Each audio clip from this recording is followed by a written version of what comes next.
Naam, bana ujambo na karibu sana mtazamaji na msikilizaji wa Bongo Super Media.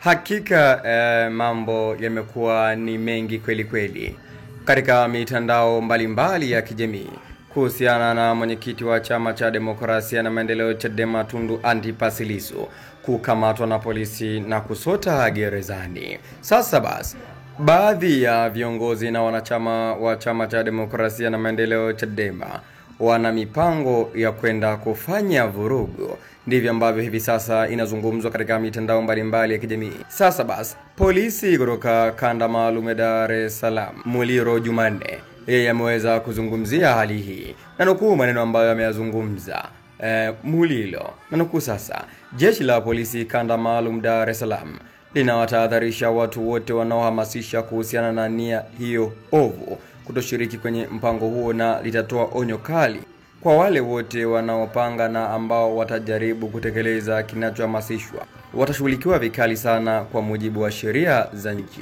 Polisi yaonya vurugu Kisutu kwa Lissu.